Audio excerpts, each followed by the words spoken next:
Eu sempre acho engraçado quando os acabam falando, por que o Estado precisa pegar a força o dinheiro das pessoas se é o Estado que emite a moeda? Muita gente ainda defende com unhas e dentes que sim, o Estado é financiado pela moeda, desculpa, o Estado é financiado pelos impostos, e não é, tá, gente? Isso não se verifica, isso não faz o menor sentido. O Estado emite a própria moeda, ele não precisa dos nossos impostos para se sustentar. A exemplo da Coreia. A Coreia é uma economia que se sustenta sem impostos, porque ela não precisa de impostos para se sustentar. Não é assim que a economia do Estado funciona. Você já parou a pensar no seguinte paradoxo?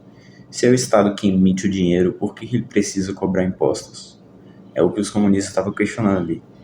E hoje eu vou responder essa pergunta segundo a escola austríaca, fala sobre inflação e escassez, e até explica por que os comunistas dizem que na Coreia do Norte não tem impostos. Bom, para começar, vamos desfazer um dos maiores mitos econômicos, que é a ideia de que a inflação é só alta de preços. E não é isso. Isso é só uma das consequências da inflação. Na essência, a inflação é a expansão artificial da base monetária. E geralmente é feita pelo Estado e pelo Banco Central.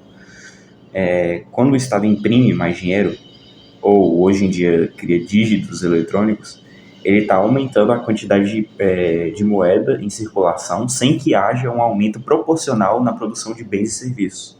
Ou seja, o Estado imprime mais dinheiro, mas a produção de bens e serviços não aumentam. Por isso a moeda perde o valor e tudo fica mais caro, assim desvalorizando o poder de compra. Agora, dando um exemplo aqui para vocês entenderem melhor. Imagina que numa ilha tem 100 cocos e 100 moedas. Cada coco vale uma moeda. Aí vem o governo com seu banco central, imprime mais 100 moedas e ficam 200 moedas. Mas os cocos ainda continuam 100. O que acontece agora é que cada coco vai valer 2 moedas. Você não ficou mais rico, ficou mais pobre. Porque a riqueza não é primariamente o dinheiro, e sim os bens e serviços.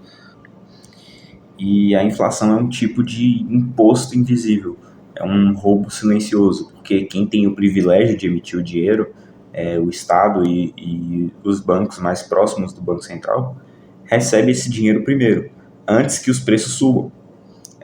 Mas quando esse dinheiro chega na ponta, no trabalhador comum, no pequeno empresário, os preços já subiram.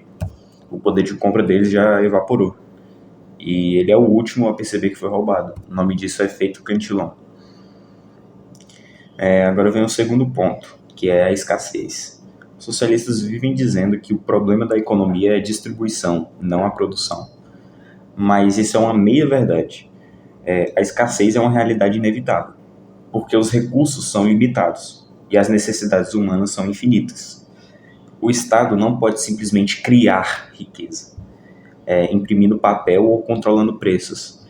Toda tentativa de ignorar a escassez resulta em filas, racionamento, mercado negro, fome. Se você quiser um exemplo real disso, é a própria Coreia do Norte. Alguns comunistas, para tentar provar que o Estado não sobrevive de imposto, citam a Coreia do Norte, porque lá não tem imposto. E tecnicamente é verdade. Lá não existe uma tabela de imposto de renda, como no Brasil, nem boleto de IPTU, nem notas fiscais com ICMS. Mas sabe por quê? Porque o Estado já é dono de tudo lá. O imposto é de 100%. Você não é dono do seu trabalho, nem do que você planta, nem do que você fabrica. Tudo vai direto para o Estado. A diferença é que não há transparência, nem controle, nem justiça. Onde o que existe é confisco direto, sem intermediação. Ou seja, dizer que a Coreia do Norte não tem imposto é igual dizer que um escravo não paga aluguel. Agora, vamos voltar para a pergunta inicial. Se é o Estado que emite a moeda, por que ele ainda cobra impostos? É simples, porque imprimir dinheiro demais destrói a confiança na moeda. Se ele imprimisse tudo o que precisa, causaria hiperinflação. Ia sair do controle. O dinheiro perderia completamente o valor, igual aconteceu na Venezuela, na Alemanha de Weimar ou no Zimbábue. Então, para manter uma aparência de estabilidade, o Estado ainda precisa tirar o dinheiro real da população por meio de impostos. Isso dá legitimidade, disfarça a inflação e garante a base de sustentação do sistema. é basicamente uma engenharia de dominação. Ele te obriga a usar a moeda dele, te proíbe de usar alternativas, como ouro, criptomoedas ou moedas locais, e ainda te pune se você tentar escapar. Agora, qual a solução libertária para isso? A escola austríaca defende que o dinheiro deve vir do mercado, um meio de troca voluntário descentralizado com lastro, como o ouro era ou como o Bitcoin é hoje em dia.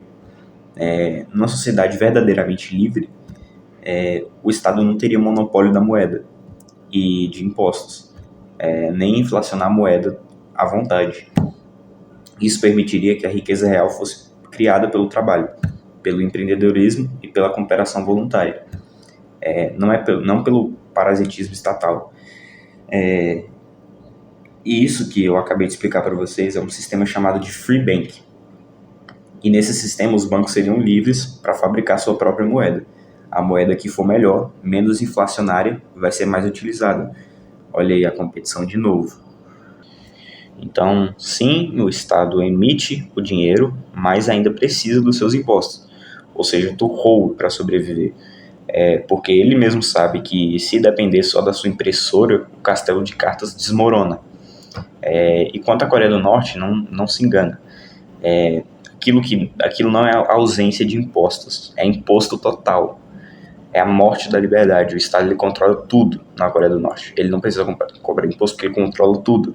Você não é dono de nada lá, você não tem propriedade. Se você quer um mundo onde o trabalho é seu, sua moeda é sua e sua vida é sua, você deveria estudar mais escola austríaca. Então, é basicamente isso, é bem simples de entender. Inflação dinheiro imprime mais, perde poder de compra, né? Os recursos são escassos e o livre mercado é o melhor sistema para manusear e alocar esses recursos escassos. E o governo ele só destrói isso, ele só pensa nele mesmo. Então, é basicamente isso. Ele precisa dar alguns falsos serviços sociais para fingir que ele se preocupa com a população, quando na verdade ele está roubando da população. E é isso o vídeo. Valeu. E esquecendo de falar uma coisa de novo. Sobre a escassez, tem uma lei que diz que quanto mais... Na verdade, o que determina o valor de um recurso é o quão escasso ele é. Se um recurso ele é mais escasso, ele vai ser mais caro. Se um recurso for menos escasso, ele vai ser mais barato. E é por isso que o ouro é mais barato que o diamante, por exemplo. Porque o ouro, você tem muito mais ouro do que diamante. O diamante é muito mais difícil de encontrar. Só que na economia isso também se aplica, porque quando você imprime mais dinheiro, você reduz a escassez da moeda e aí ela perde seu valor. E é isso que gera a inflação, é a escassez. É basicamente isso.